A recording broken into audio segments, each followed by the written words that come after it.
It votes. Okay.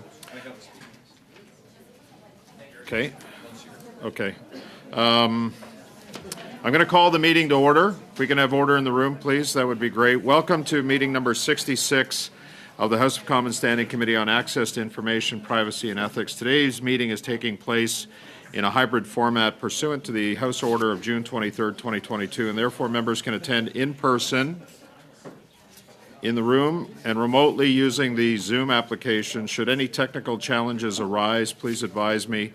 Please note that we may need to suspend for a few minutes as we need to ensure that all members are able to fully participate. Pursuant to Standing Order 1083H and the motion adopted by the committee on Monday, May 16, 2022, the committee is resuming its study of access to information and privacy systems. I see that we have one witness online. Madam Clerk, can you confirm that testing has been done? Okay, thank you. So just before we begin, I do have committee business to discuss before we get to the witnesses. First of all, this will be the last meeting of the Access to Information System. So I'm expecting the drafting submissions. We've already got the interim report. We've issued drafting instructions to the clerk and the analysts. If anybody after this meeting has drafting instructions, I would ask that you please submit them by 5 p.m. tomorrow to the clerk. Okay, 5 p.m. tomorrow to the clerk. The other thing that I want to discuss as well, with respect to the motion to summons two witnesses, both Mr. Rosenberg and Madame Fournier. I will tell you that those meetings look like they're going to happen in a relatively short time. Now, we had the motion. The motion did state that it had to be prior to May 5th, and I know that Madam Clerk has been working to make sure that that happens, okay?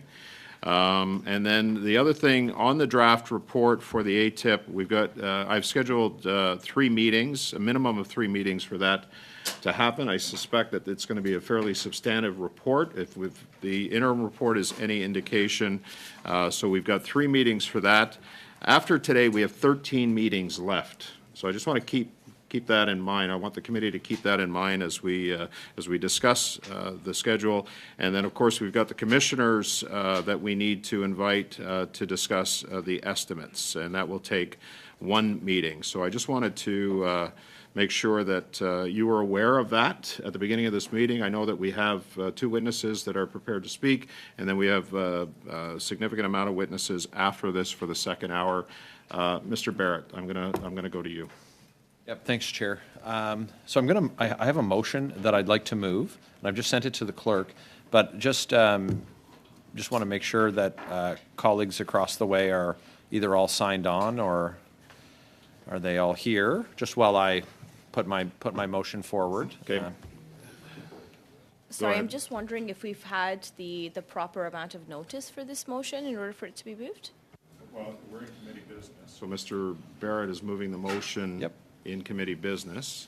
So I'm going to move the motion, but just it appears that this might be short one. So just ideally, it's that the committee call the lobbying commissioner and former interim ethics commissioner to appear regarding the appointment of former Liberal Minister of Industry Navdeep Bains as Chief Corporate Affairs Officer at Rogers Communications. And just to speak very briefly to it, because we have very limited time, Chair. My ask would be that if the committee saw fit to adopt the motion, that I would hope that the chair could find some time on the committee calendar, on the House calendar, where there's available resources so that it doesn't impact the ongoing work of the committee. And it would, I imagine we could dispense with it in pretty short order.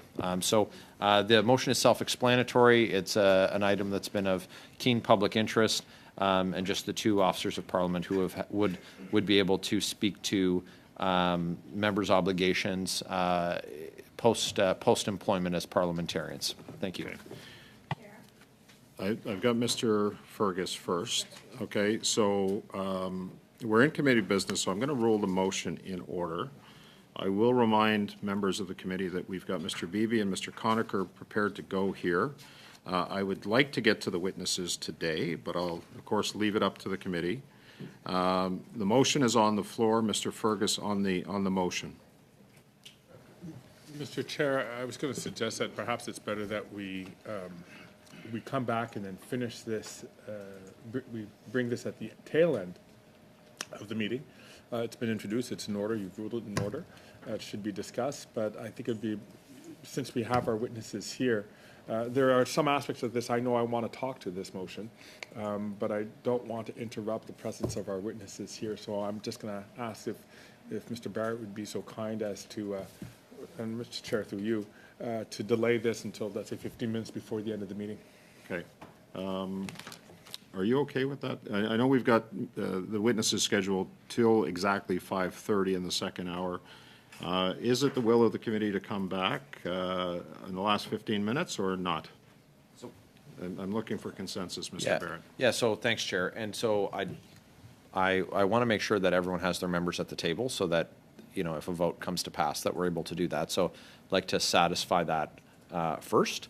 So that's important. I guess if there's an interest in actually voting on the motion with, you know, comments, if the desire is not to bring it to a vote, and that's going to be the outcome 15 minutes before the end of the meeting, or you know, in the next couple of minutes when we move to the witness panel, then I would say let's just get to the voting. But if there's an intention that this will come to a vote, I hope with the support of all members of the committee. I guess that would just be my question. So in the spirit of collaboration, where this occurs on the meeting agenda with the least possible amount of disruption, where all members are at the table, that's my preference. If I had my druthers, but yeah, if we're just looking to, if it's just we're going to fall off the end of the meeting, then we should dispose of it now, I suppose. So that would be my question back. If we think that we can dispose of it at the end of the meeting, then.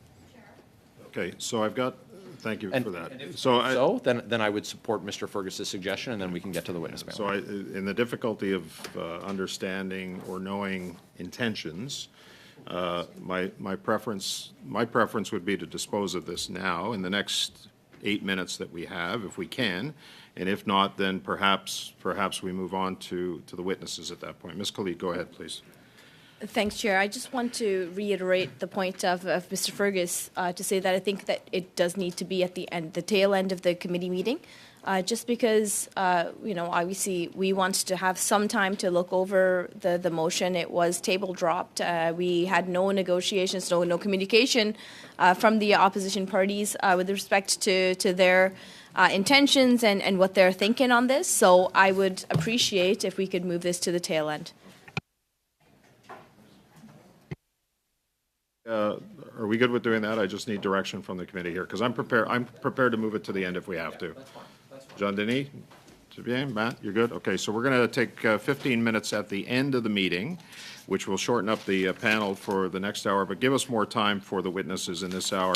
I've got two witnesses that are here. Mr. Beebe is an individual who is a journalist. Mr. Beebe, welcome back to the committee. Mr. Conacher, the co-founder of Democracy Watch, is here by video conference. I'm going to start with you, Mr. Beebe, to address the committee for 5 minutes. Welcome back, sir. Please go ahead. Thank you, committee members, for inviting me back as a witness as you wrap up your report on access to information. Almost 3 years ago, the Treasury Board President announced a review of access to information. Monsieur Duclos said in June 2020 the review would focus on 3 things: the legislative framework, proactive publication, and the administration of access to information. The minister said the review would, quote, also seek the views of Indigenous peoples on aspects of access to information that are important to them, unquote. I delivered a lengthy brief to Treasury Board's review team proposing 9 specific amendments to the legislation. Because, after all, review of the legislative framework was the very first thing on the minister's list. Last week, I learned that my brief was a complete waste of time. The new Treasury Board President told the committee, my current priority is to improve the administration of the existing law. She resisted calls for amendments to the Access to Information Act, claiming Bill C-58 had already done the job 4 years ago. I felt duped. Many others who submitted legislative reforms must also feel duped. Madame Fortier also said last week that halfway through the 3-year review, Treasury Board realized it needed to engage with Indigenous peoples and so asked for their input. Apparently, the minister and her officials did not get that June 2020 memo from Monsieur Duclos about the need to seek the views of Indigenous peoples. And so, once again, a government with no stomach for transparency has ragged the puck for 3 years. Now they promise a so-called action plan sometime in year number 4. An activist I know talks about something she calls the cycle of denial. She works to stop violence against women. Every police agency in government asks that her group supply evidence about the problem. She diligently puts together briefs and reports. Time passes. Agencies and governments with new leaders then ask for fresh evidence. The cycle of denial starts again. Nothing gets done. The Treasury Board's report on access to information last fall is the 17th such review since 1982, and not a particularly insightful one, by the way. And so we have our own cycle of denial in the transparency world. Nothing is getting done. That's no accident. Governments always lose their appetite for openness one day after elections are held. But your committee's work is an opportunity to push back against foot-dragging by bureaucrats and ministers, to give voice to Canadians who dare ask how government is spending their money to help backbenchers get answers to questions that are routinely dismissed in Parliament. I hope your report will put important legislative amendments back on the table. They are as important to reform as administrative changes. I'll be glad to take questions. Thank you. Thank you, Mr. Beebe. Well under time. I appreciate that. That'll allow more time for questions. Mr. Conacher, on the issue of access to information, you have 5 minutes to address the committee. Thank you.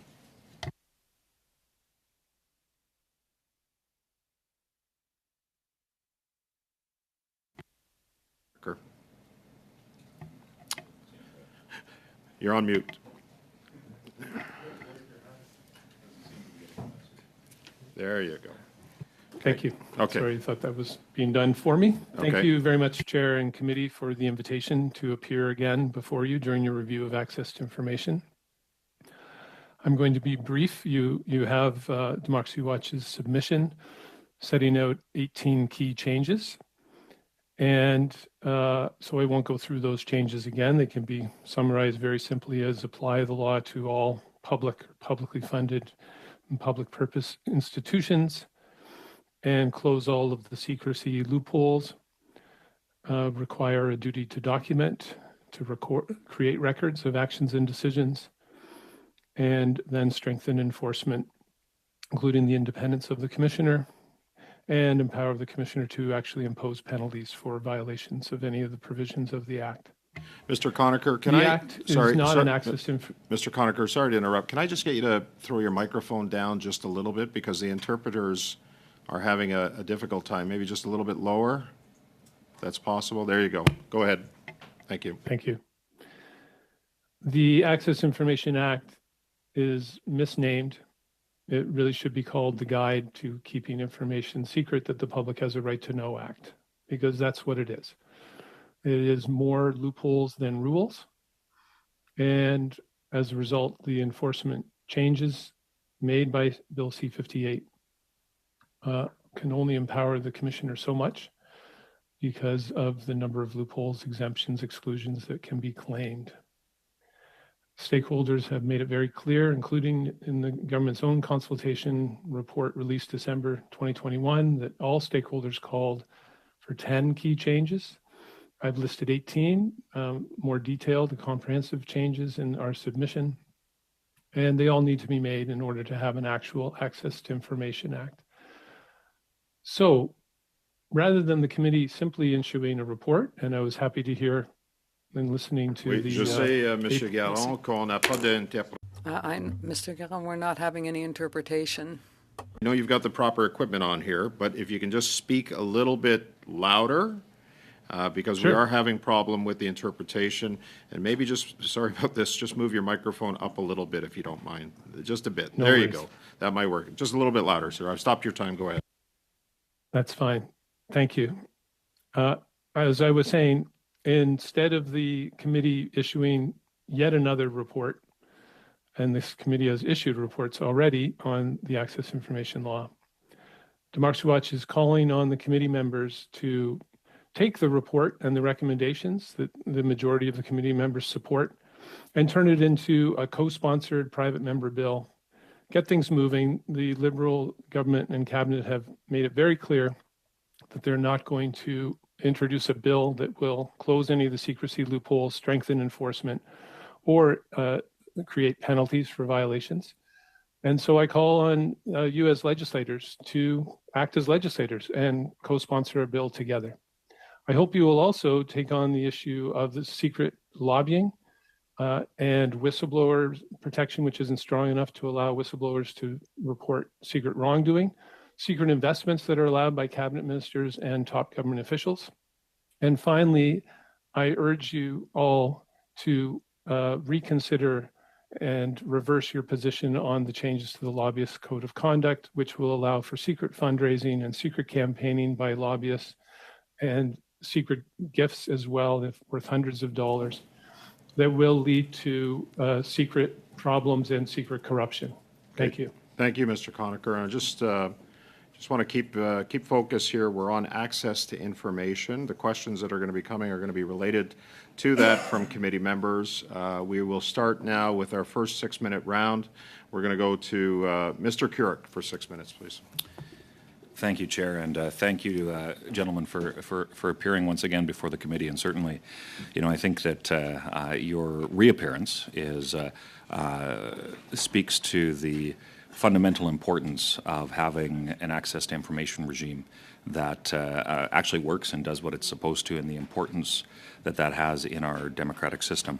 So because I've asked you the questions that I've started with on every other witness, I won't get into the fundamentals of this to democracy. But Mr. Beebe, I want to take a little bit of a different angle here and go on the human rights side of how human rights and access to information, the human rights implications of having access to information. I know you've done a fair amount of writing on human rights, and is there connections that you would make between the access to information regime being effective and working, and needing to ensure that both for Canadians, human rights, those in marginalized people groups, but also around the world? I'm just curious if that's a connection you would make, and if you could expand on it. Well, people much smarter than me, lawyers, for example, will tell you that yes, it should be considered a human right, and there is a UN language to promote that. I'm just a more practical person. I just think citizens in this country need to help hold their governments to account and have to know what their government is up to. And there are many avenues to find out what government is up to, but the unique thing about access to information, it gives a personalized avenue for individuals to ask questions of their government and to demand accountability of their government. And so it's a pillar of democracy in that way. And I think, I don't know if you would characterize that as a human right. I think I would. But it's really, part of our democracy, and the way we have allowed this dysfunction to develop really undermines our democracy. Well, I appreciate that, and so I'd ask maybe as it comes to actionable results. We see, and I'll get to asking you some questions about the minister's appearance that I'm sure you watched last week. But one of the challenges, and as I've spoken with individuals who are involved in the access to information system currently, as we've heard at committee, and spoken to some individuals that have great concern about what's going on, there seems to be just a lack of leadership, a lack of metrics that would define even what success is in terms of being able to close files, in terms of accountability, in terms of being able to ensure that the things we've done, and even just to reference a little bit of what the minister talked about, when she referenced the number of cases that were closed within a specific period of time, I couldn't help but laugh, because it was not my experience, having filed quite a few ATIPs, trying to look for answers for constituents and other important issues that face Canadians. So I'm just asking, in terms of practically within how these department, how the ATIP offices within departments and agencies work, what would you recommend be done so that we can see some actual results? Well, I mean, the statistics that we need to assess the performance of individual departments are collected by Treasury Board and the departments themselves. So they're already suspect, and it's also a very poor data collection system methodology. So many of the statistics that we read, such as the one the minister cited last week, are not reliable and are in fact misleading. And so, we need to have the metrics that are independent and reliable to assess the performance of individual departments. As it is, it's masked. Now, the minister said last week 70% of requests are answered within legislated timelines. That is very misleading, because legislated timelines include these crazy extensions that last for a year or more often. So, yeah, the system looks somewhat good at 70% until you consider that it includes all those enormously long timelines to answer those requests. So it's a good example. The minister gave us a good example of a misleading statistics that makes it look like the system is working when in fact it's not. So you kind of answered what was going to be my next question. So I did want to maybe take it in a little bit of a different direction. Technology, and I know that access to information is incredibly complex, because you're dealing with paper documents, you're dealing with in some cases, cabinet confidences, solicitor-client privilege. Like, there's a whole host of things, and one can debate each of those things individual. But I'm just curious as if you would recommend guidance to the committee on how to approach the use of technology in terms of being able to improve access to information for Canadians. Well, you may be surprised to hear this, but I'm for AI. I think AI has a role in this process. Now, AI that's responsible, so AI that can be audited so that we know what goes on in the black box of AI that we use for this system. But I think we shouldn't be shy about looking at that kind of new technology for helping to streamline the processing of requests. I think it could do a great service just thinning out these grand volumes of emails, for example. Emails are a frequent target of requests, and I think AI would be one way to use technology. Okay, thank you, Mr. Keurig. Mr. Beebe, Ms. Khalid, you've got 6 minutes. Go ahead, please. Thank you very much, Mr. Chair. I'll start with Mr. Beebe. Mr. Beebe, do you believe that Canada is a democratic state? Do I believe that Canada is a democratic state? Yes. And do you think that our access to information system as it currently stands does provide access? Because, I mean, in your opening remarks, it sounded a bit like you were of the opinion that nobody had access to any information that the government is doing right now. So I'm just asking, do you think that Canadians have access currently? Not adequate, no. I mean, I think I've been around since the Act came into force in 1983. It worked relatively well. I'm so sorry, sir. I'm just asking if you think that Canadians have access currently to what government is undergoing right now. Is the government transparent in certain ways right now? Is the government transparent in certain ways right now? I'd have to have more detail. I don't know what you mean certain ways. So the current ATIP system, and I know that Mr. Keurig has put in over, I think, 300 requests, was it, sir?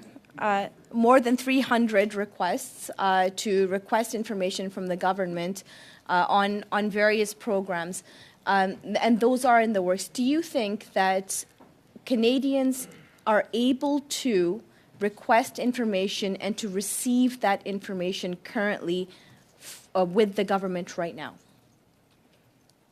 Do you want a yes or no? Yes, sir. No. Why is that? Well, as I've been tried to describe to you in my last appearance, the system is broken. It does not do what it was intended to do when Parliament passed it in 1982. It has been getting worse over the years, and we are now at a point where journalists, for example, are abandoning it because it's no longer useful. So you're saying that if a journalist makes a request, that they will not receive the information that they are requesting?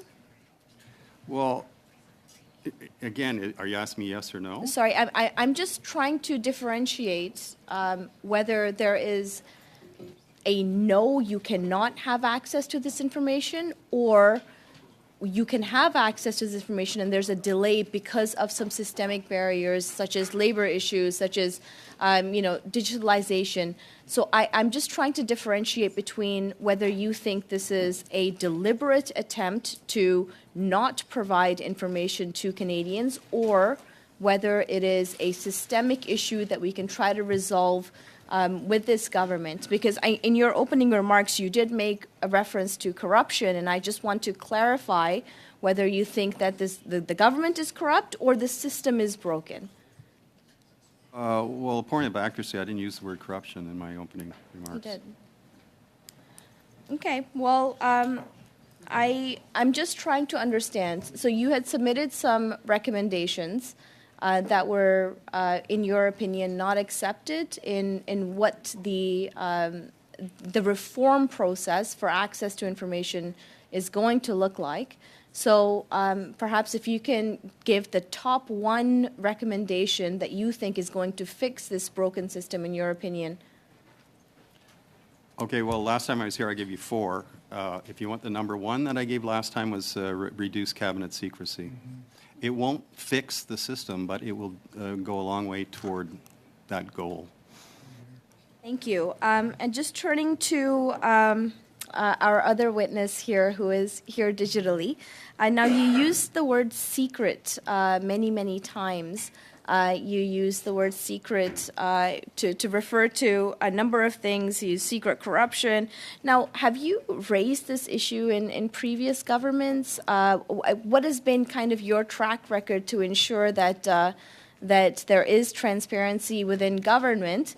And how is secret kind of involved in perhaps spreading disinformation as well by members of the Canadian community as well? Well, I've appeared, I think this is the 7th or 8th time on access to information reform, specifically since 1993. In terms of how that relates to disinformation, not really, other than secrecy of online posts and who's actually behind them, is not something that we really work on specifically.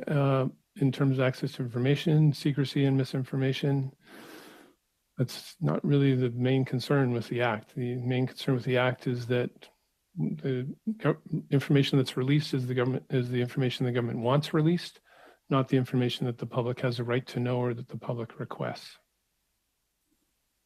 So just with respect to the information that is released or not released, that is held up, not held up, that is secret, not so secret, I'm wondering, who controls the quality of that information? Is it information that you feel is correct or incorrect, or is accurate, not accurate? What does disinformation have to do with access to information? And I ask this because I think it's a really legitimate question in terms of making sure that Canadians have access to what is happening in our government. But when we're dealing with significant amounts of disinformation, We're at 6 minutes, so if you could. Thank just, you. If the member can. Just who you directing your question to? To Mr. Didi. Mr. Beebe, very quick answer if you can, sir. Sorry, I can't do a quick answer. Okay, thank you. Merci. Monsieur Garon, vous avez. Mr. Garon, you have 6 minutes. Thank you, Mr. Chairman. Mr. Beebe, Do you feel that Canada is a democratic state? Yes. Est-ce qu'il vous est arrivé Has it happened to you in this democratic state to wait up to 7 years to have information that was requested under the Access to Information Act? More than 7 years, yes. Est-ce que vous pensez Do you think that a democratic state should be proud of those delays? No. Et est-ce que vous pensez And do you think that it might be reasonable to suspect, as a journalist, that there might sometimes be within the state some kind of voluntary obstruction tactics as far as access to information for journalists is concerned? There is certainly intentional roadblocks put up. I don't know. I don't think it's common. I think more of the problem has to do with administrative failures. Let me put it that way. Merci. Thank you. I'm going to continue with you, Mr. Conacher, because I read the recommendations that you submitted. Amongst we find sanctions for when there are voluntary obstacles put up, roadblocks. I'd like you to be more specific if you are talking about sanctions and what obstruction you might be referring to. Thank you. Je vais répondre I will answer in English because I have to practice my French. beaucoup. Alors, A lot. well, obstacles, as I had just said, the public gets access to the information that the government wants the public to get access to, and this government has been focused on that and saying that open government is the same as open data. And they have been making lots of changes to the open data system, but the open data system is to make public information that the government wants the public to see. Open government means that the public has access to information that the government doesn't want the public to see. And that system is broken, as has been documented in detail. And there are deliberate obstructions. I can give you one example. I requested the information and communications concerning appointing the current commissioner of lobbying. And 2.5 years later, the Privy Council Office, which was involved in the appointment, said there were no records. So no one communicated with anyone within government, but somehow they appointed the Commissioner of Lobbying. After 2.5 years, they denied that there were any records that they could find. They don't want the public to see those records because it would probably show something wrong with how that commissioner was appointed. And so I can't get access to those documents at all. They apparently do not exist. And the investigation took 2.5 years, and the Privy Council Office delayed and delayed and delayed through that entire process and finally said there were no documents at all. That's not a system that's working in any democratic way. Est-ce que In your recommendations, you talked about sanctions that could be applied in these cases of intentional obstruction. So the question we're asking ourselves on a more functional level, is it easily demonstrated that it's a case of obstruction? And I would like to know what kind of sanctions you have in mind and how severe would they be? Well, if you close all the excessive secrecy loopholes and you empower the commissioner and give the resources to the commissioner so they can be doing timely investigations, then the abuse of the loopholes will be much more difficult because they'll be much more restricted. Delays will not be tolerated because the commissioner will be right on top of them. And in terms of the penalties, they're generally called administrative monetary penalties, AMPs. And the lobbying commissioners called for them to impose penalties on lobbyists as well. And they're just a common method of having fines on a sliding scale, depending on the significance of the violation, that are imposed on people who are making the violations. It is always determinable who has decided something in terms of refusing to disclose a document. And so the commissioner would investigate, find who was responsible, and then fine them with an AMP. Je retourne vers vous, Monsieur Bibeau. Come back to you, Mr. Beebe. You spoke earlier about figures that are misleading that have been submitted by departments, saying that most requests are sent out within the framework of the legislation. So you have your own judgment regarding whether or not those are acceptable timelines or not. Do you think it would be useful to have a registry for this kind of public, which should in any case be public information? Could it be a good way for us to judge those matters? Yes, I do. I think the system could be digitized and made more available for statistical analysis. So if every department had to record every step of the progress of an access to information request in a system that could be accessed by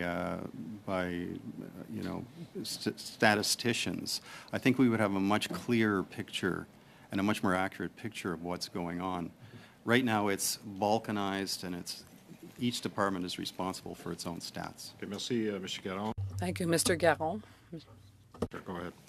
Very much, and thank you to the witnesses. I know that you've been here on many occasions on this particular topic, and we're grateful to have you back today. My opening round is for Mr. Beebe. In an article titled FOI Whack-A-Mole, you stated that the Information Commissioner's new order-making power is bogus. Can you expand on this?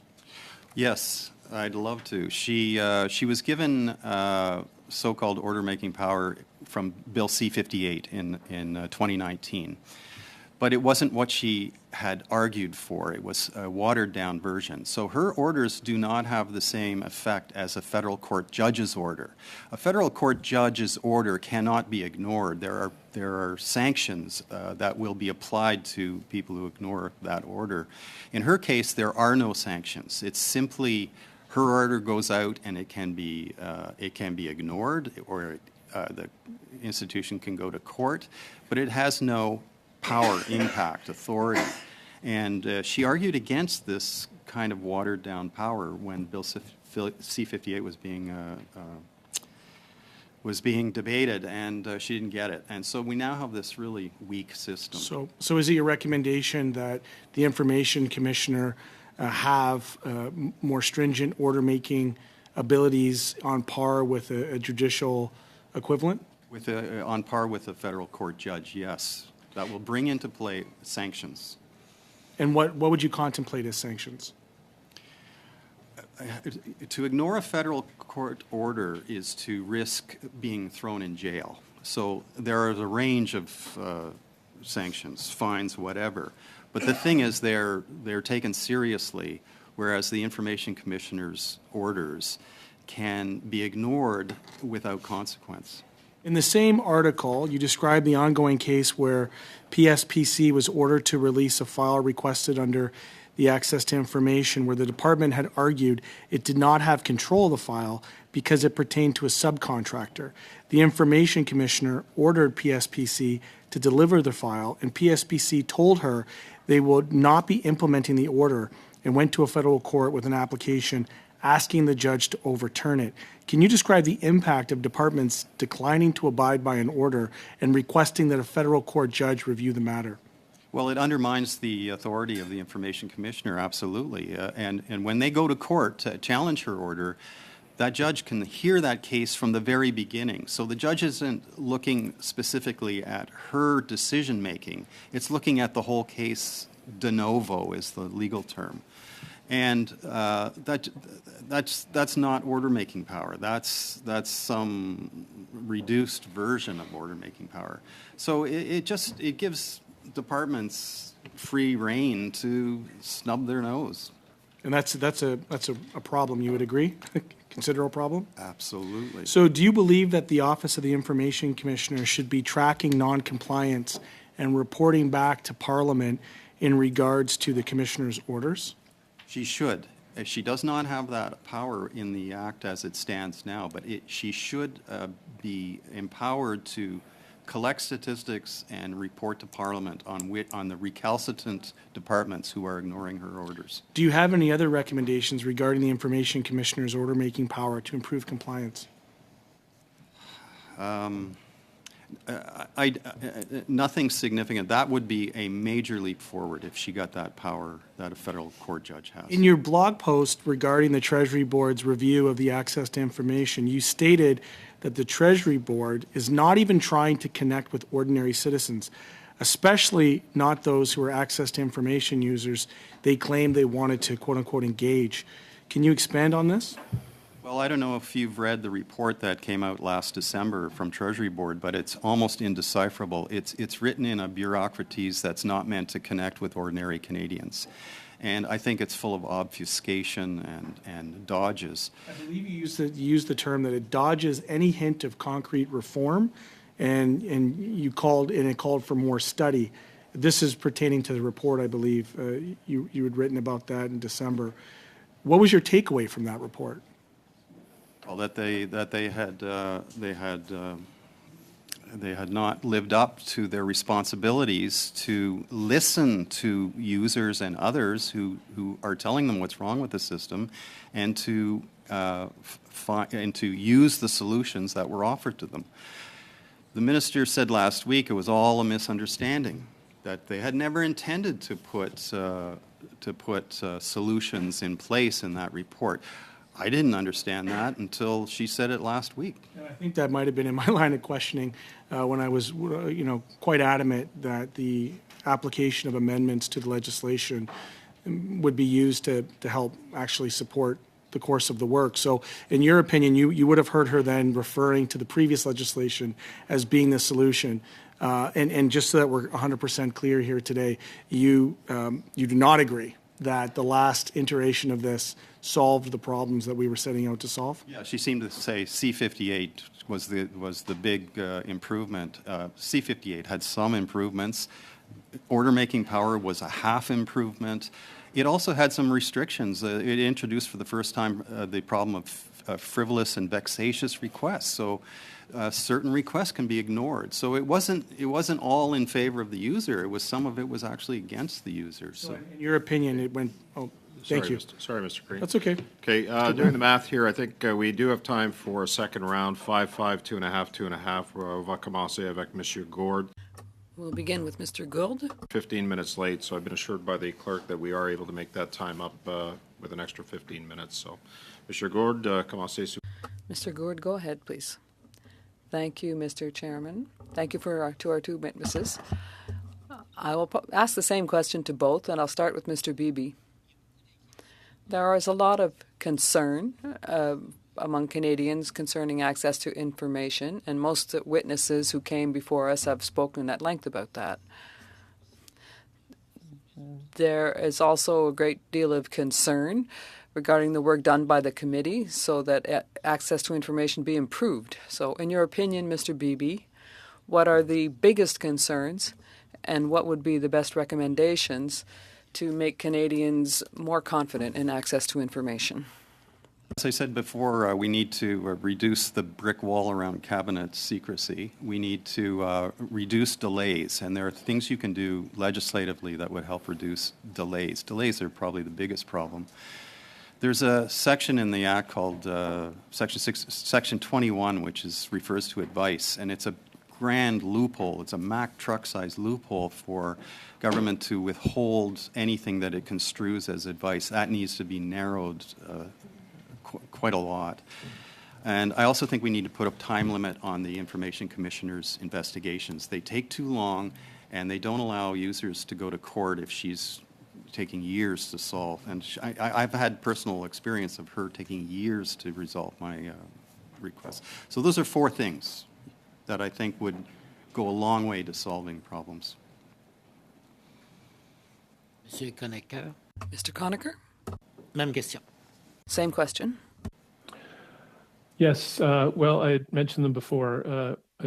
Require a duty to document all actions and decisions, and close all of the secrecy loopholes that allow for excessive secrecy. I agree with Mr. Beebe with regard to the advice and cabinet confidence.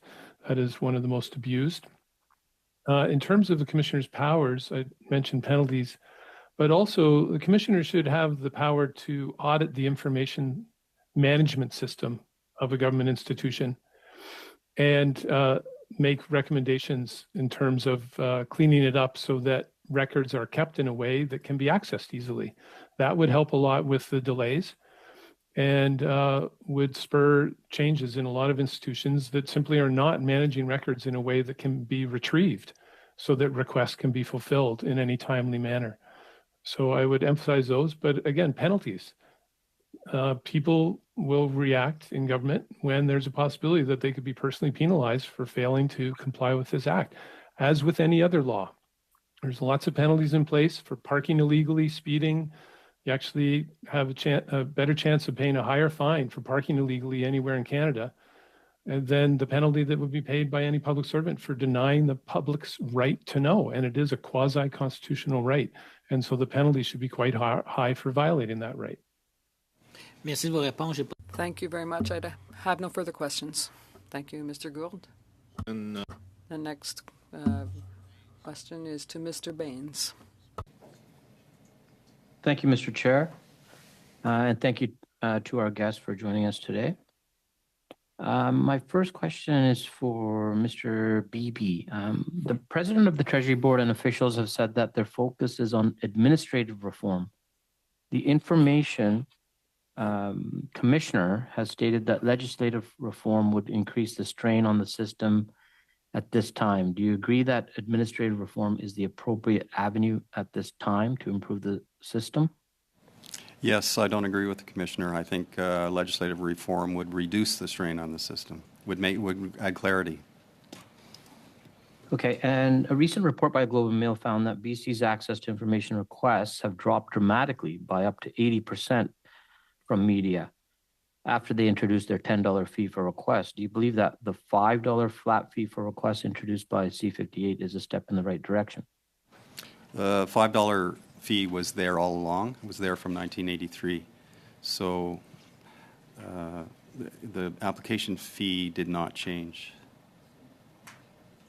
Okay. Officials last week discussed the complexity of declassification in government, inviting the committee to provide direction on declassification by looking at international peers. Do you have any particular countries you believe would be helpful for Canada to review? Is that for me? Yes. I think we have to keep an eye on our Britain, New Zealand, and Australia. They're the ones that are directly comparable. But I don't like to get into comparisons because it's just a rabbit's hole. I think we know the problems that exist in Canada, and we have heard solutions for more than 40 years now. I don't think we need to go abroad to find out what's wrong and how to fix them. And I mean, it's always good to keep an eye on your neighbors, but we don't have to do that. That's just another long study that we don't need.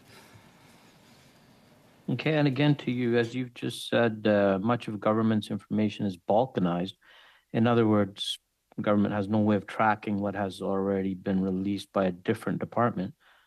What suggestions would you offer to streamline the process? I think a central information system, and to be fair, this government is working on such a system so that you can file at one portal online. But I think that portal needs to be enhanced so that it can also produce reliable statistics. And I think that will go a long way to giving us a clearer picture, a true picture of how the system is breaking down. And finally, during his appearance on this study, former clerk Michael Warnick has stated that a duty to document, quote, is one of those things that sound good if you say them fast enough, but would not work in practice and could have harmful and unintended consequences, end quote. What are your thoughts on this? Are you asking me again? Yes, that's to you again. Okay, well, that isn't one of my recommendations, and with respect, I think that's better asked of Mr. Conacher. I don't know Mr. Wernick's thinking on that, and it's not one of my recommendations. Okay, Mr. Conacher, if you want to add. I don't see any problem at all with documenting decisions and actions. I don't see the danger either. There will always be exemptions for certain records to protect national security, police investigations, truly proprietary information of businesses, relations with other governments. And so those exemptions will apply to the release of those records. But actually documenting how decisions and actions occur in government, the public simply has a right to know how actions and decisions are made. It's the only way to determine whether decisions and actions were made to protect the public interest or to protect a private interest because of some unethical, let alone corrupt reason. Okay, thank you. Thank you, Mr. Chair. That's all the Thank you, questions I have. Mr. Baines. Mr. Garon, was Mr. Garon, you have 2.5 minutes for your questions. Thank you. Mr. Beebe, obviously the law needs to be changed, but it seems that on the government side, the message we're hearing is that the problems with access to information are always due to a lack of resources.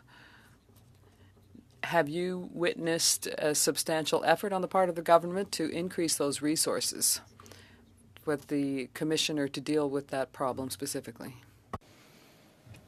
No, I haven't. And the commissioner in particular has to go cap in hand every year begging for more money because of the massive avalanche of complaints she gets each year. So the government's not being proactive about that by any stretch. And the information commissioner continually pleads poverty. She comes here before this committee and says the same thing every time. Like, she just doesn't have the resources.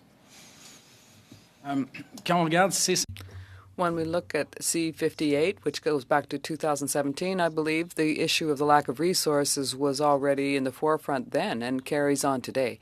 When a government year after year fails to give enough resources to the organization that provides access to information, should people who want to be well informed see that as their intention?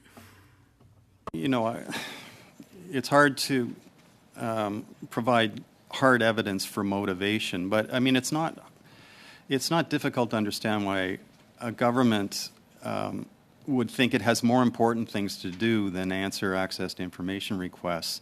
And so I just don't see how the incentive would be there for resources to be provided. A government that does provide those resources is only going to get a lot more access to information requests, and it's going to get a lot more embarrassing stories about itself. So there's a kind of the system is self-sabotaging almost. Très rapidement, Monsieur Beebe. Very quickly, Mr. Beebe, the government gave hundreds of millions of contracts to all kinds of companies. Are you aware of initiatives of the sort that would have tried to improve the whole access to information system?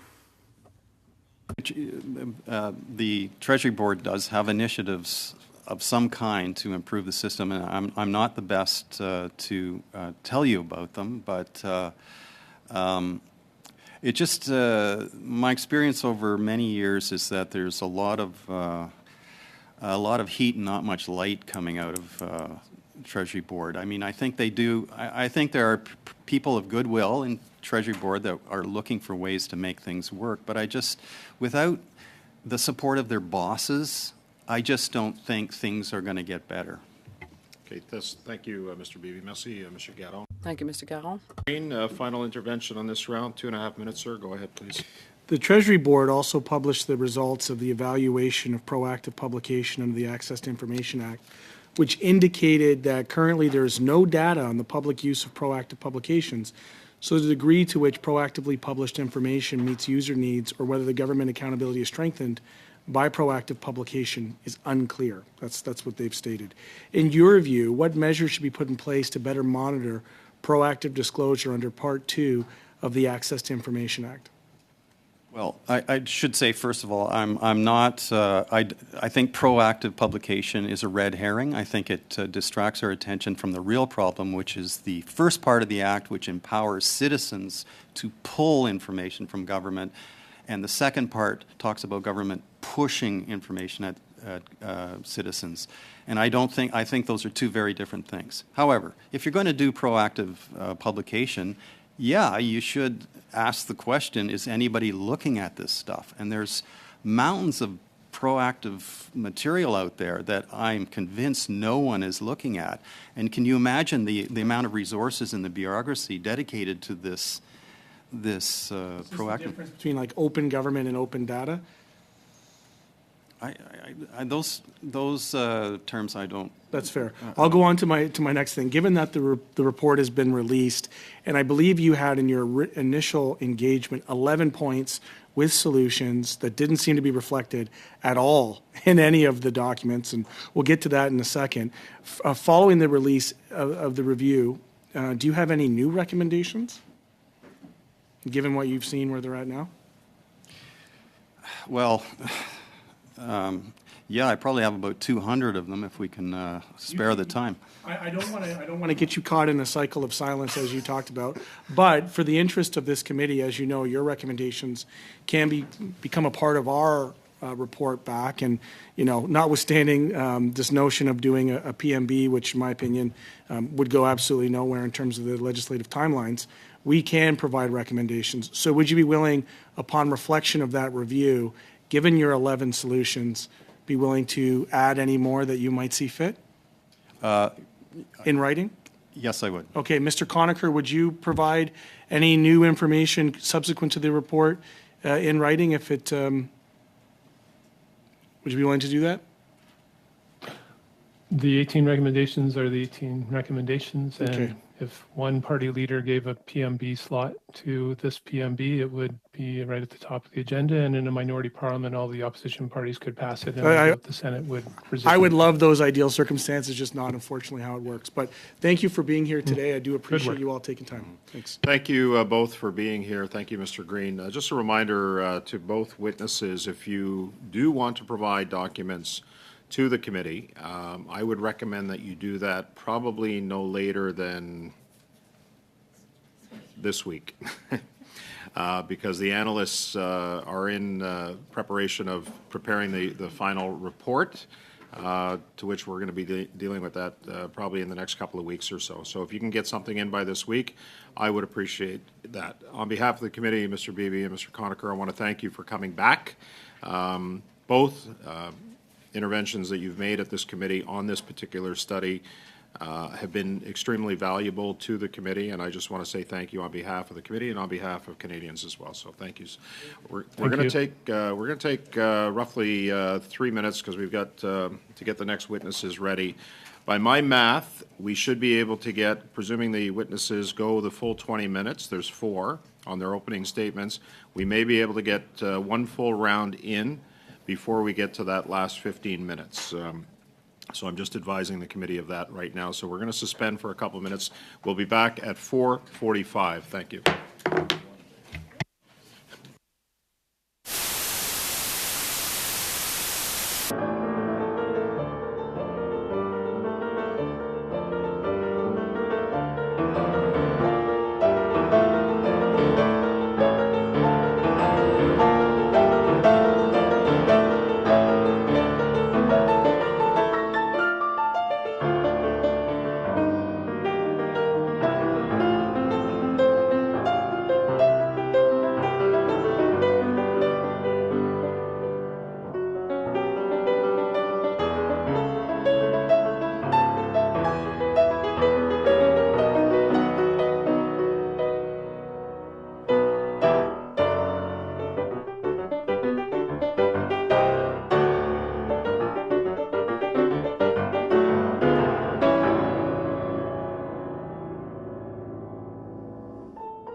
today's meeting. I want to welcome from the Canadian Security Intelligence Service, Dr. Nicole Giles. Giles? Is it correct? Yeah. Director and Senior Assistant Deputy Minister, Policy and Strategic Partnerships. From the Department of Citizenship and Immigration, Sylvain Beauchamp, Director General, Client Experience. Tracy Perry is here, Acting Director General, Integrated Corporate Business, Corporate Services. Ann Bank from the Department of National Defense is here, Executive Director, Directorate Access to Information and Privacy. And from Library and Archives of Canada, Christina Lilico, Director General, Access to Information and Privacy. So as I mentioned to the committee, we're going to get through, hopefully our witnesses can keep it below 5 minutes. They have up to 5 minutes. And then we're going to get through one round of questioning, then we're going to continue on with the business that we started this meeting with. I'm going to go first to Dr. Giles. Please go ahead. Thank you very much, Mr. Chair. Good afternoon, Mr. Chair and members of the committee. My name is Nicole Giles, and I am Deputy Director and Senior Assistant Deputy Minister for Policy and Strategic Partnerships at the Canadian Security Intelligence Service. Responsibility for disclosure, access to information, and privacy requests fall within my portfolio. I'd first of all like to thank the committee for inviting CSIS to be part of this important study. Transparency and accountability are core values for CSIS, and we view strong access to information and privacy systems as absolutely foundational. J'aimerais tout d'abord vous parler I'd like to begin with a brief word on the mandate of CSIS to help situate our activities.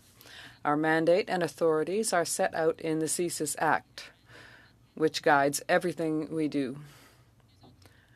First and foremost, we investigate threats to the security of Canada, which are espionage and sabotage, foreign interference, terrorism and extremism, and subversion.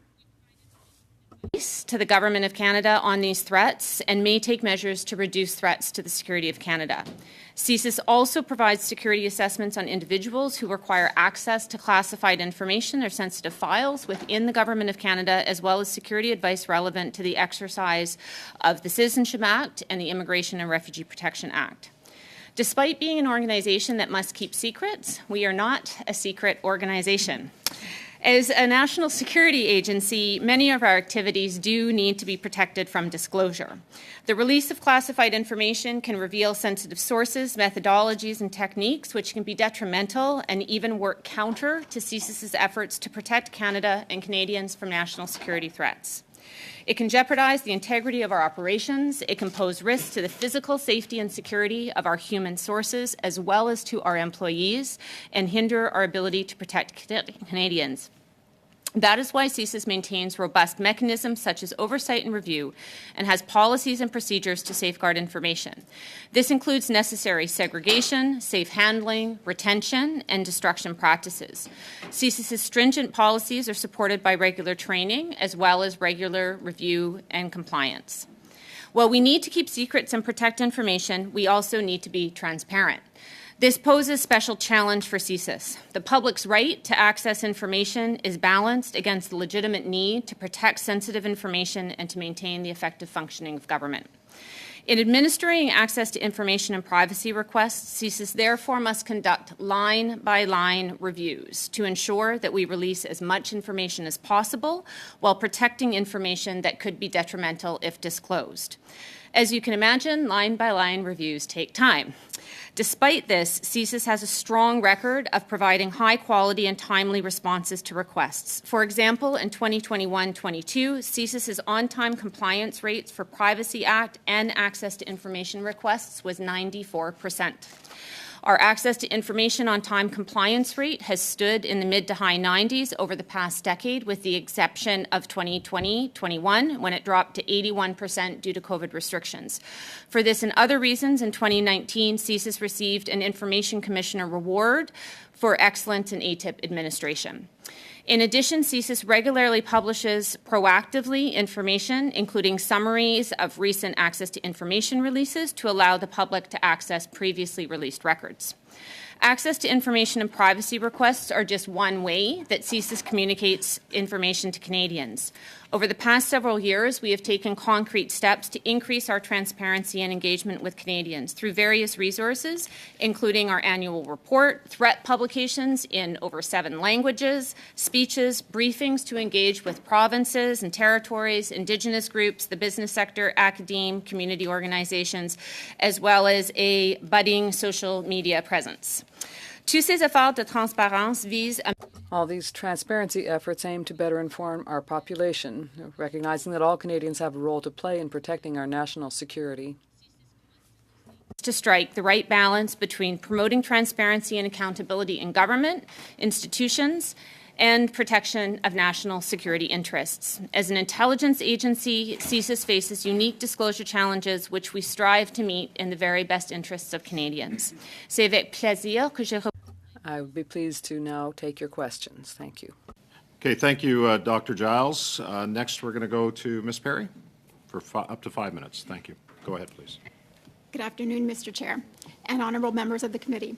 J'aimerais vous remercier pour I'd like to thank you for the invitation to come today, and I would like to begin by acknowledging that we are gathered on traditional unceded Algonquin Anishinaabe territory. I am the Acting Director General of the Integrated Corporate Business Branch, and I oversee the team responsible for the ATIP program within IRCC.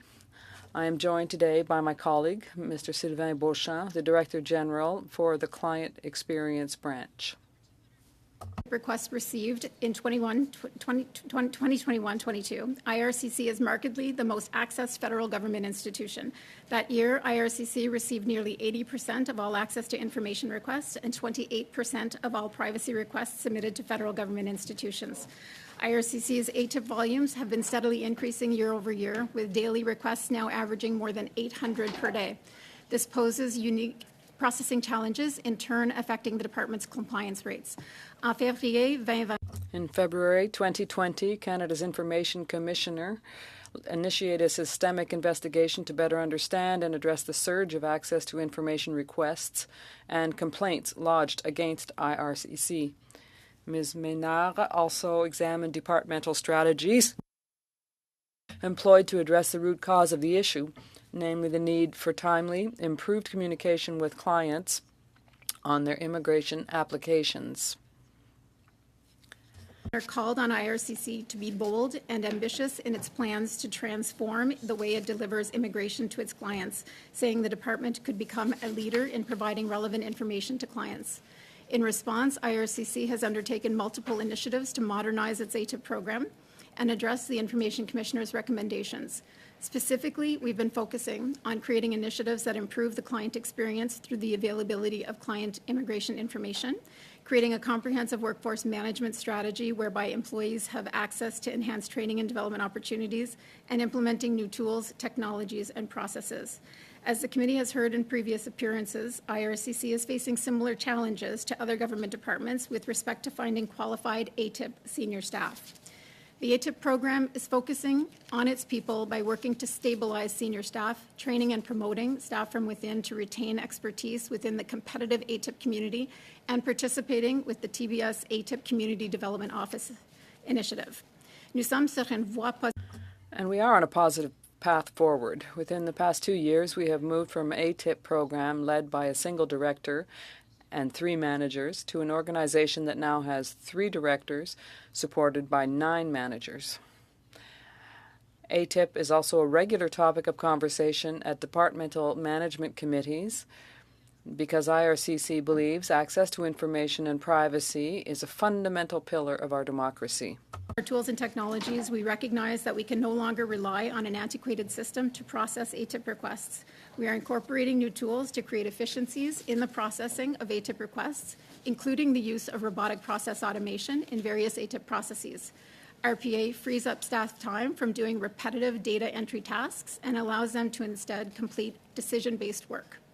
We are also working collaboratively with the Treasury Board Secretariat to onboard to the TBS ATIP online request service portal, and we are actively working to acquire a new software for processing our ATIP requests.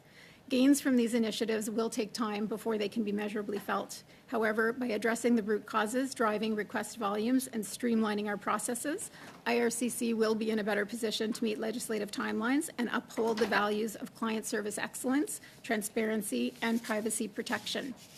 Monsieur le Président. Mr. Chair, we would like to thank you again for the invitation to provide IRCC's views on this important subject and for welcoming us here today.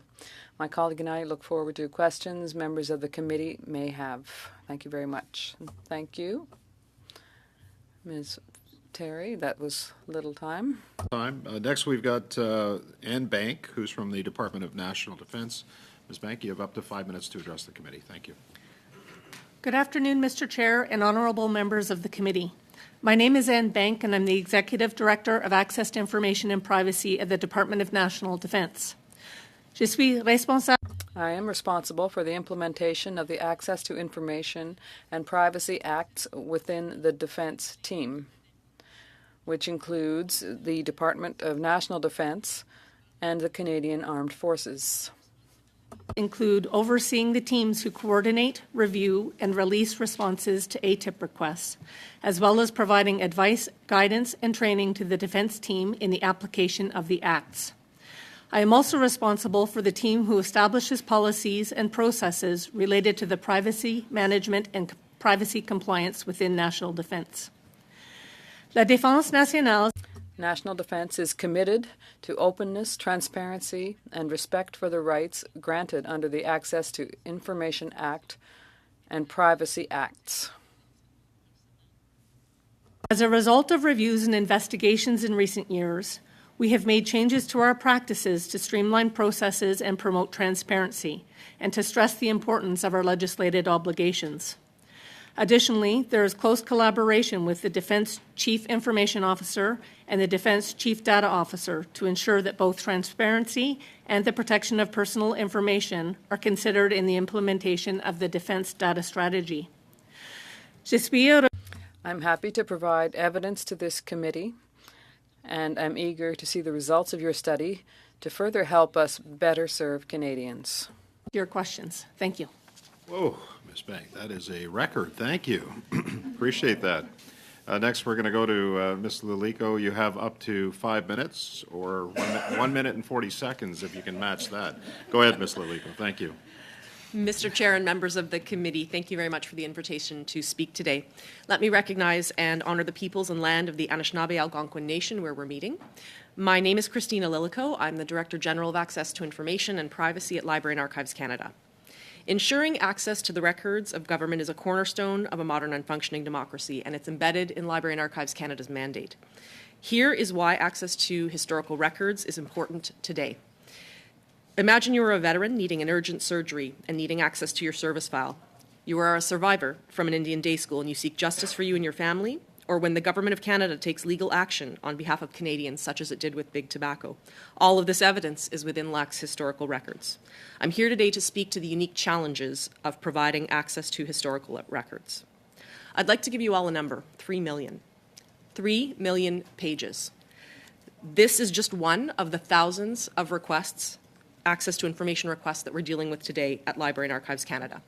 Now, picture this task. It would mean for one of our expert employees to read all 7 Harry Potter books, 4,100 pages, more than 730 times in 30 calendar days. Before that can be done, our experts help requesters to identify the material they want using both digital and analog lists of our collections. This is not a Google search. Some of these lists have few details, and the way things are described has changed over time. We need to then locate these records. In the archival world, we may have one description for hundreds of boxes. Our experts have to go through all the boxes to find the records. We have more than 200 linear kilometres of Government of Canada records dating back to 1867. That distance is equivalent to the 2-hour drive between Montreal and Quebec City. To add to this already complex situation, historical records are typically paper and would need to be digitized before an ATIP analyst can even begin their review work. Now, while LAC shares many of the issues other departments face, labor shortages, employee retention, and technology challenges, LAC has a distinct role in that it preserves and makes accessible the historical records of over 300 federal organizations, some of which no longer exist today. Government records are either open to the public or they are closed because they may contain information that's deemed sensitive. When they are closed, you need to submit an ATIP request. The ATIP team at LAC, which I have the pleasure of leading, is de facto the main channel to provide access to the billions of pages of government records we preserve. It can take a significant amount of time to process an ATIP request for historical records because historical records are old. To decide what needs to be redacted, you have to project yourself in the past and understand the context, and this is no simple task. It requires an expertise that few departments have immediately on hand. In addition, every redaction our ATIP analysts make must be documented to explain it to the requester, the Information Commissioner, or to the courts. This is how the ATI and Privacy Acts are implemented in Canada. In other nations, many elements are much more prescribed in access legislation or in the way information management is governed. A proactive declassification approach would align Canada with the Five Eyes, all of whom have declassification programs, would manage information at the appropriate level, decreasing costs and effort, and reduce burden on the ATIP system. Defined sunset clauses would recognize the decreased sensitivity of most information over time and ensure that historical records are opened consistently and predictably. In recent years, we proactively opened over 45 million pages of records through a risk-based approach. These records no longer require an ATIP request. While this number may sound impressive, there are billions more waiting to be discovered. ATIP really should be the last resort to access the historical records of the Government of Canada, and this is the future that LAC is building towards. One where we proactively open the government records while respecting privacy and the security of sensitive information. We thank the Information Commissioner for the recent investigative reports which bring to light LAC's ATIP challenges. We now have an action plan to guide our improvements, including working hand in hand with our colleagues at the Treasury Board Secretariat and across the Government of Canada. Mr. Chair, members of the committee, we are eager to make the ATIP system work better for all. Thank you. Okay, thank you so much, Ms. Lalico. For those of you who've been to committee before, we do it a little old school here. We go directly. I'm not interested in going through the chairs. So if a member is asking you a question, you can go through them directly, okay? So just to make that clear.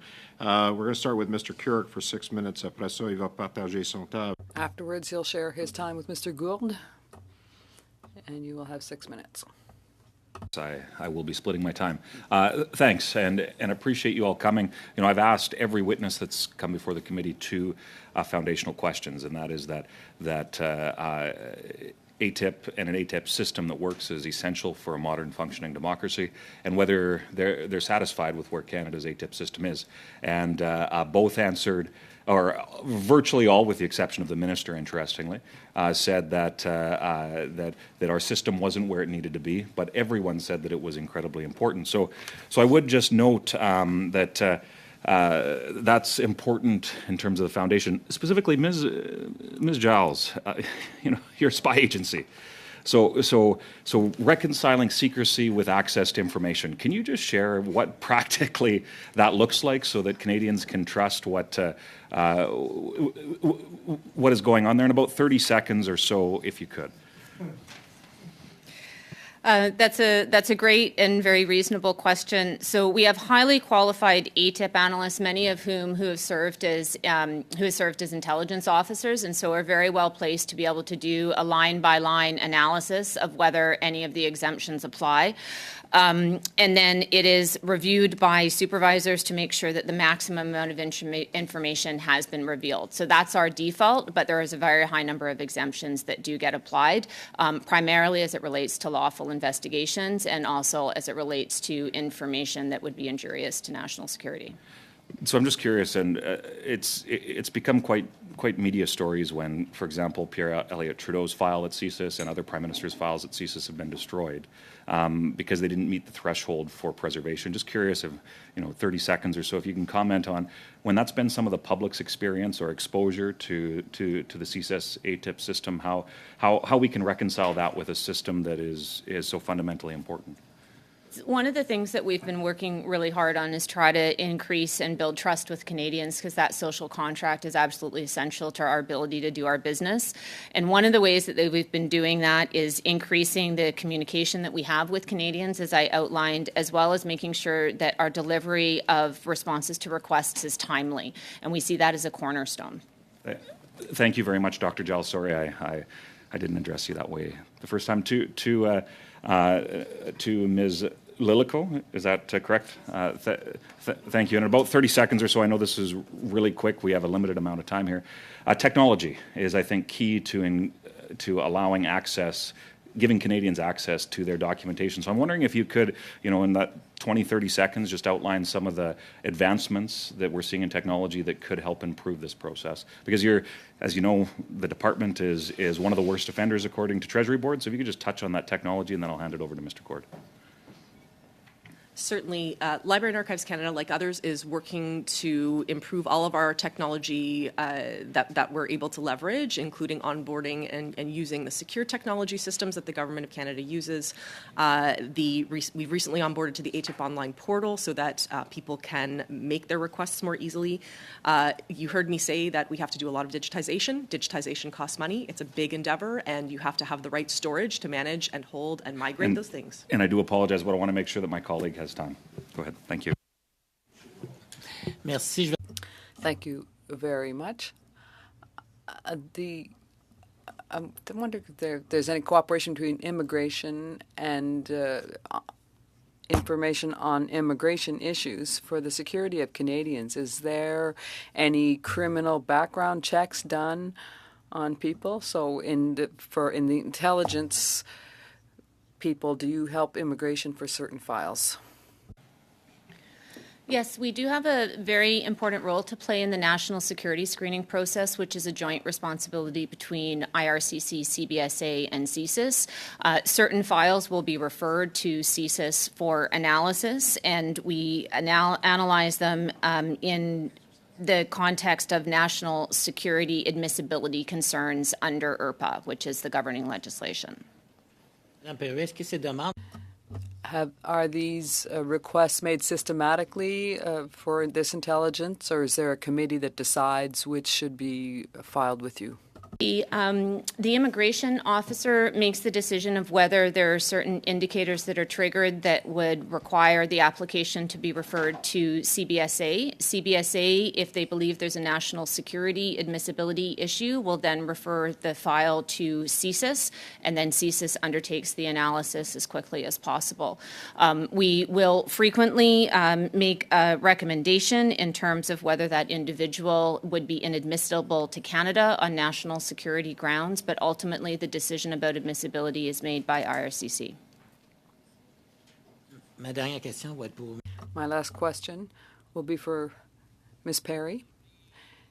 You know that all MPs' offices have files from Immigration Canada. We receive many requests for help, and it's a real big jigsaw. We don't have enough time to ask all of these questions. We have to try and put things together. We have a lot of information, and a lot of it's very personal. So could we have better cooperation from immigration so that they could spend more time to help people more quickly? Very quickly, please. Thank you for the question. In fact, in my role, I'm responsible for the call center within the department for members of Parliament and senators. So we have updated our operational model, as you know, and we are working daily on having enough capacity to meet the demand. And then it's, of course, a growing number of requests that we get constantly. So we're in co-development with members of Parliament to ensure that the operational model really meets the needs of all the clients. Thank you, Mr. Beauchamp. Mr. Gourde as well. The next question will be, I think, to Ms. Hepner. You have 6 minutes. Thank you, Chair, and thank you to our witnesses for being with us today. We heard last week, I think, from the Treasury Board President that there's lots of work being done on declassifying documents, but there are also some challenges. And I understand that at the Department of National Defense, there is a declassification pilot project. And Ms. Bank, I was hoping you could give us an update on that project. I'm sorry, I'm not able to speak to that today because that's not under my purview. That's under the responsibility of the Director General of Defense Security. Okay.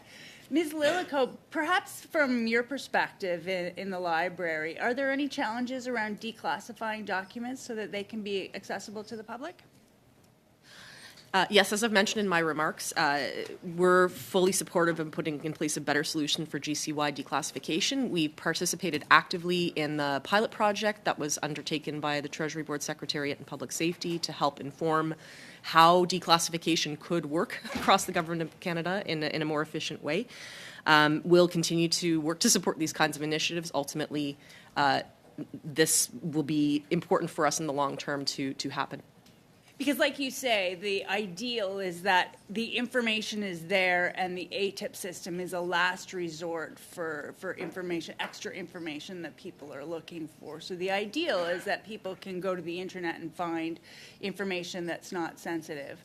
And we've also heard, and Ms. Perry, you talked about the unique challenges in IRCC with the volume of requests. But we've also heard, I think from the Information Commissioner, that you're working on some new digital processes that'll make it easier so that a lot of those requests will go away. People will be able to go online and get an update on their immigration process. They won't have to file an access to information request. Can you give us an update and sort of tell us about the new digital products that you're using and how is it going with that project?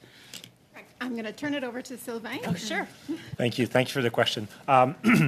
So the department launched recently, as early as March 2023, we launched application status trackers for a few select line of business, including permanent resident and temporary resident lines of business, so that clients can self-serve, having access to information at their fingertips, to reduce the reliance on getting that information through an access to information and privacy requests. So that is what we're doing from an investment perspective now, as we're building the digital platform of the future, where that will be a concept that will be embedded into the new immigration system going forward. So sorry to pressure you, but is there a timeline for that project rolling out? Yeah, so we've launched, like we said, I think in the upwards of 9 application status trackers for 9 different lines of business. The plan for the first phase of the digital platform modernization is planned for this fiscal year, 2023-2024. So we're actually in the midst of developing the requirements to build that platform for the future. We should be seeing some of those early wins as early as the fall. And what sort of impact do you think that will have on your access to information record and your ability to, and the amount of requests that you get in? Sorry. Our hope is that the clients will be able, as I said, the clients will be able to self-serve, and they'll be able to access their information directly on their own, as opposed to coming through the access to information system for that information. So you don't really know yet until it's in place, basically, is what I'm hearing from you. Perfect. Thank you very much. Dr. Giles, you talked about the difficulty in being the Security Intelligence Agency in having to go through everything to make sure you're not releasing anything that could compromise your operations. We've also heard during this committee a call to exclude to change some of the exclusions in the Act so that more things would be accessible to the public. Would you tell us how that would affect CSIS and affect ongoing investigations? C'est une très bonne question. Alors, it's a very good question, but it depends on the exemptions or exclusions at issue. Exemption that is being considered for removal. Obviously, having anything that could be accessed relating to lawful investigations could obviously jeopardize ongoing judicial proceedings. As well, we would be very concerned about anything that would limit our ability to ensure that no information is released that could be injurious to the defence of Canada or to the detection, prevention, or suppression of subversive and hostile activities. I would say that a significant proportion of the ATIP and privacy information requests that we do receive are related to immigration applications, so we also do expect to see some successes stemming from the modernization undertaken by IRCC. Oh, that's really good to know.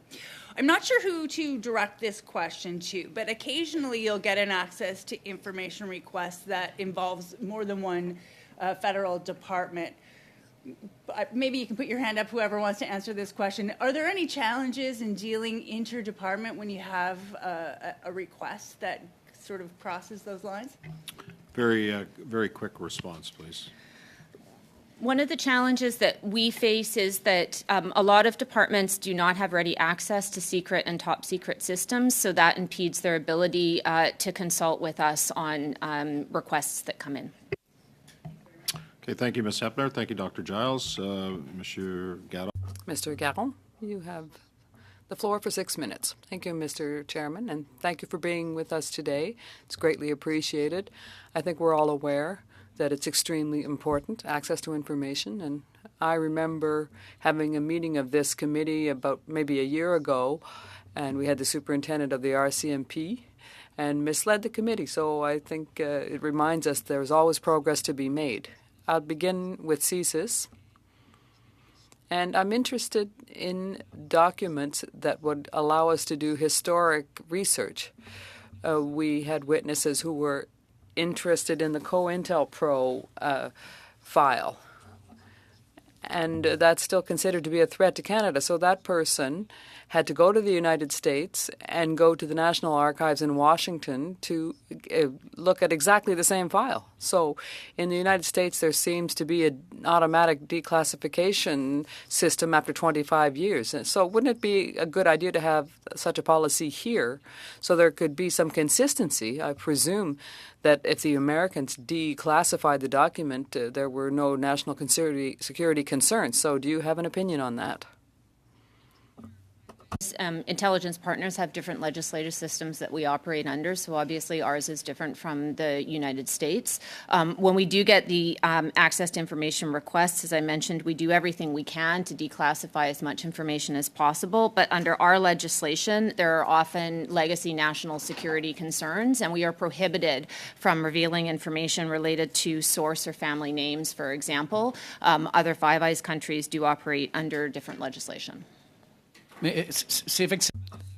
But that's the very heart of the question, the fact that there's different legislation that can lead to declassification of identical documents, and the request was turned down here in Canada. So do we have a different appreciation of the risk level?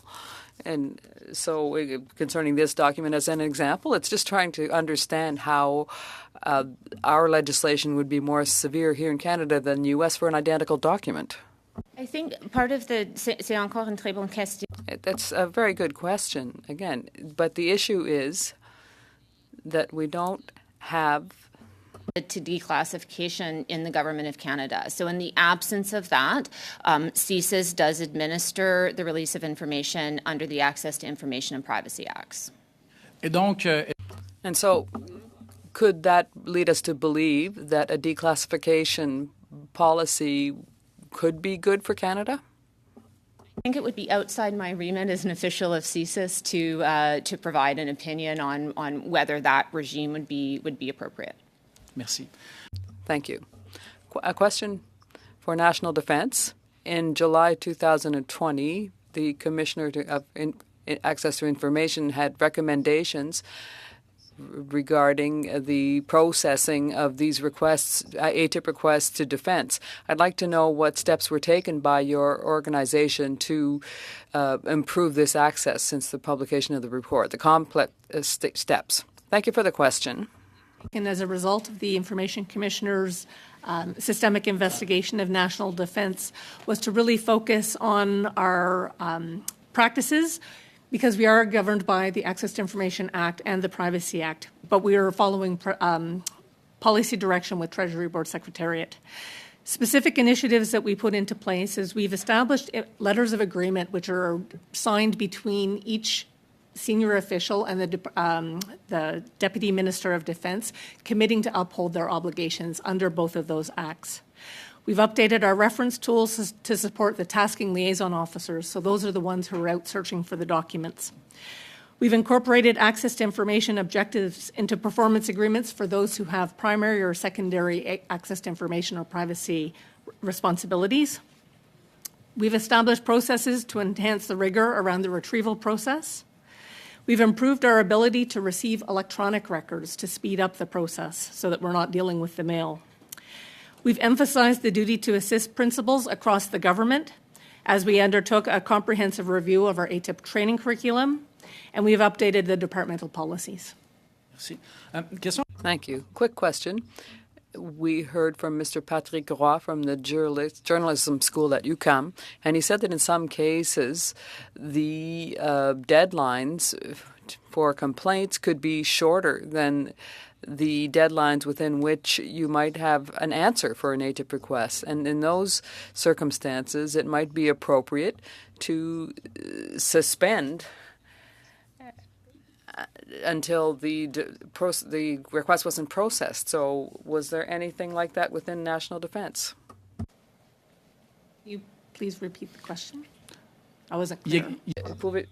There are time periods where you can complain the way in which they were dealt with, and given the limitation period, you cannot, in certain cases, complain because you haven't had an answer to your request. So that lets it be understood that the way the limitation period works is not reasonable. So I wondered if you have any thoughts about the limitation period. I understand that maybe you don't, but if you do, I'd like to hear it. Have an opinion on the length of time that you can submit a complaint to the Information Commissioner. The time is prescribed under the Act, and so you would not have to submit your complaint prior to receiving the response from the Department of National Defence. Well, it seems to be the case that witnesses said this to us. So if you had a written response you'd like to send us later, that would be nice. Thank you. Merci. Thank you. Mr. Garon? 6 minutes, please. Go ahead. Thank you very much. Dr. Gilles, I'm going to come back to you on COINTELPRO. The author that was referenced, Andre Conte, for example, mentioned that the COINTELPRO file was considered still an operational threat by CSIS, which prevented him from accessing the archives related to this program at LAC, and then he had to go down to the National Archives in Washington, D.C. to obtain the documents. Is it your testimony that COINTELPRO, that file, is still an operational threat, and legislatively you are not permitted to disclose it even though it's being disclosed in the States? Thanks for the question. So I don't have the specifics, and I'm not in a position to be able to assess whether the specific information in the file poses a threat to national security at this point. What I can say is that generally we do often experience legacy national security concerns in files, especially as it might relate, for example, to counterintelligence targets where the location or trade craft could still be something that we employ today. I can't speak for the U.S. system and what they perceive to be a threat. How do you explain the documents are still classified as secret in Canada when 2 weeks from now I go down to Washington, D.C., which I'm going to go, they're being disclosed to the general public and researchers in the United States? That seems to defy logic. Would you not agree that that defies logic? I think that what happens is when countries are operating under different legislative systems, there's different legislative restraints that we must operate under. And so for this specific case, I can't speak to what exactly are the differences in legislation, except that we do not have policies or a declassification regime, but the U.S. does. Okay.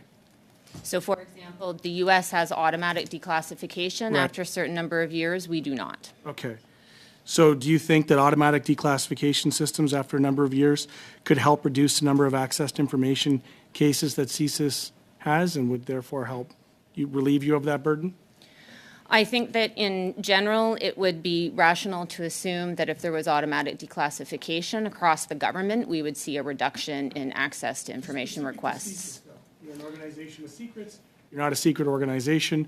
I've heard that in other instances myself. What would be the risks of declassifying this information? Again, it does pertain to the specific file.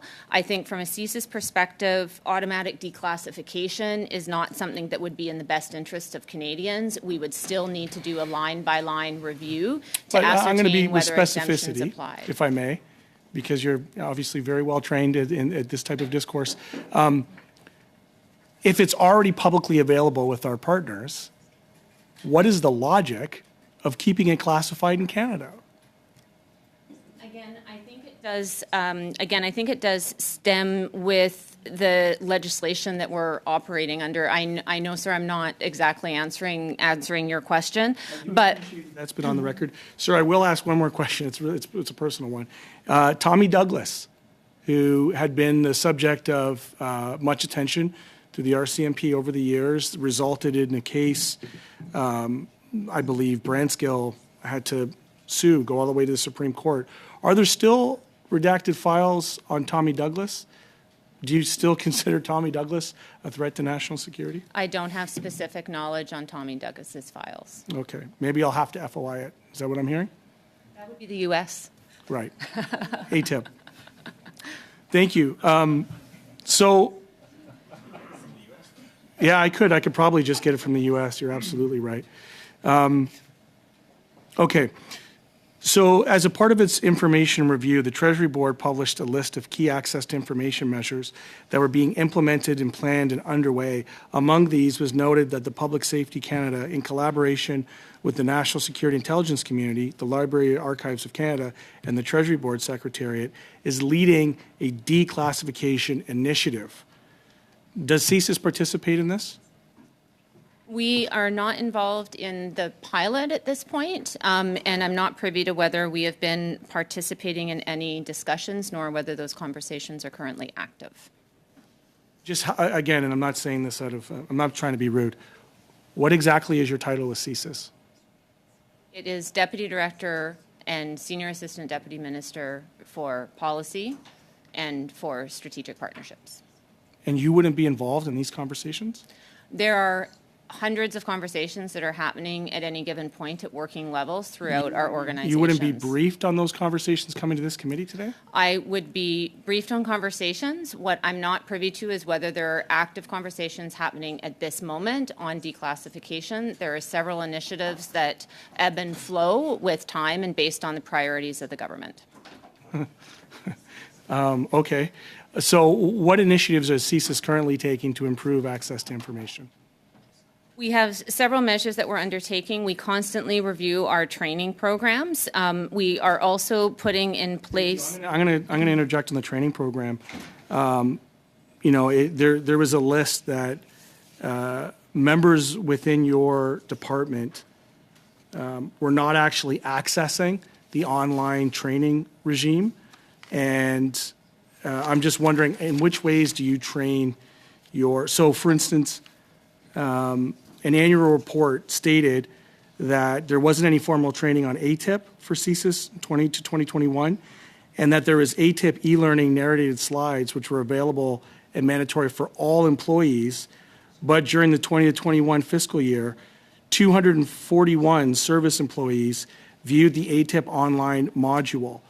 A 2022 People of CSIS infographic states that there are 3,367 employees.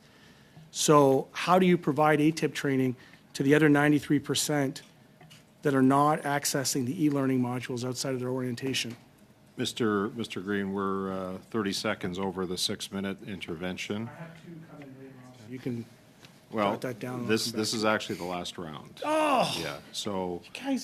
You guys in your scandal. if perhaps Dr. Giles can provide a response to your question, okay, so that's it. So I want to thank our witnesses for being here today. On behalf of the committee and on behalf of Canadians, thank you for your work. I'm going to dismiss our witnesses, and we're going to continue on with the 15. I have 15 minutes. We have 15 minutes to conclude this. Now, I will tell you, we can't continue any time past 5:45.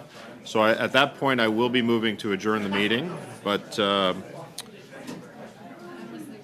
yes, and I'm glad that the analyst is listening to me at this point. We need to, if we're going to deal with the business that we left off. If we're going to deal with the business that we left off, we can thank the witnesses. We need to get back at it because we've only got 13 minutes now to deal with this. So I don't see any hands up for discussion. Oh, you do? Okay. Well, yeah. I'm going to go to Ms. Khalid first and then Mr. Fergus right after. Ms. Khalid, go ahead, please. Actually, why don't you let Mr. Fergus go ahead first? Mr. Fergus, go ahead, please. I'd like to thank my colleague, Mr. Barrett, for bringing this motion forward. There were some discussions that we had outside of this table, and I just would like to confirm with Mr. Barrett, my concern, of course, you'll forgive me, is that this is an attempt, backdoor, to get to the issue which we were dealing with last week before the interim ethics commissioner had resigned. She has resigned, and I just want to get reassurance that she's only being invited to come here just to talk about the situation that is referenced in the motion from Mr. Barrett regarding, and I quote, regarding the appointment of former Liberal Minister of Industry Navdeep Bains as Chief Corporate Affairs Officer at Rogers Communication. And I was wondering if my honourable colleague could confirm that. If I may, Chair? Go ahead, Mr. Barrett, then I will have something to add after you're completed. Go ahead. Sure. So so thank you, and thank you to Mr. Fergus. There is no permanent ethics commissioner that's been appointed at this time, and there is no interim ethics commissioner. And so the most senior person that we understand is the now former interim ethics commissioner, based on the position that she was in prior to her appointment. So looking for someone to speak to the issue, this issue, that's why the former interim ethics commissioner is named by position to be invited to the committee. So the intent is to exclusively address the matter at hand in the motion, and that's the appointment of a former minister to work at one of the entities that they were responsible for regulating, specifically Mr. Bains at Rogers. So not to deal with any other matters. So if this motion receives the support of the committee, our questions will should the former interim ethics commissioner accept the invitation, the official opposition's questions would be confined to this issue. Okay. Can I just add? One of the things that I've been dealing with, and it's been difficult to deal with as chair, is the lack of specifics in some of these motions that are coming forward. It leaves a lot of ambiguity, openness.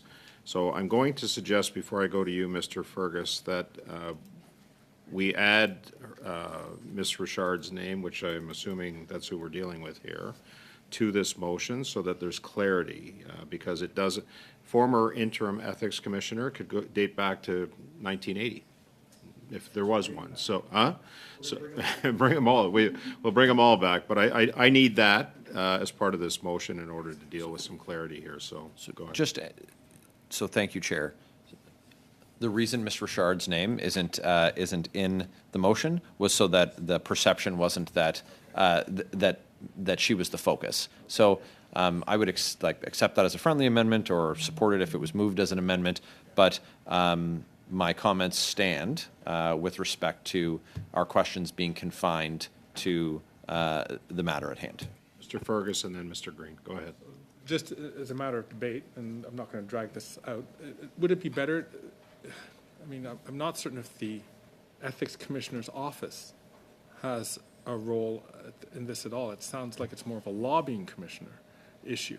Would it be better to amend the motion to call the lobbying commissioner to find out what the limitations are on former members of parliament, former cabinet ministers in terms of their activities post-politics? Only to answer Mr. Fergus's question, and then we're going to go to Mr. Green right after. Go ahead, Mr. Barrett. Okay, so the rationale for having the ethics commissioner and the lobbying commissioner come is to committee to speak to this issue is that members have obligations to satisfy that are overseen by both commissioners, and it would be unfortunate if we find ourselves in a position where questions are raised with the lobbying commissioner, and the lobbying commissioner says, well, that should be taken up by the ethics commissioner, and then we need to add another meeting. I would again offer that, on the spirit of my previous comments, that if the ethics commissioner, if Ms. Richard accepts the invitation and appears at the committee and makes her opening remarks and is asked a question and has nothing further to add, I don't see any utility in continuing questions to that effect. But in the interest of brevity, of time, of which we don't have a lot, having the commissioners appear on one day, we could dispense with this matter, provide the accountability function that we are charged with for Canadians, and then we don't need to redebate over multiple days. The committee does not have the resources to do that, and we don't have a lot of weeks left in the parliamentary calendar. Thank you, Mr. Barrett. Because you had a question, Mr. Fergus, you still have the floor. Thank you. Just one last change, and again, I'd like to see if members would see this as a friendly amendment. It's similar to yours, John, but it actually runs in a different way. It's rather than saying, after the word "and," so after lobbying commissioner and, replace the words "the former interim ethics commissioner" with "a representative from the Office of the Conflict of Interest and Ethics Commissioner's Office." Commissioner. Would that be the right thing? But I'm trying to run this up the flagpole to see if anyone salutes. So from my perspective, I made the argument of being specific. If we're not specific, we could end up with somebody who knows nothing or has nothing to say about this particular issue. So that's where my concern as chair, and charging the clerk with getting somebody in front of the committee if the motion does pass is difficult in that regard. Go ahead, Matt. Thank you. So first off, I'll say on the face of this, the optics of what transpired are outrageous.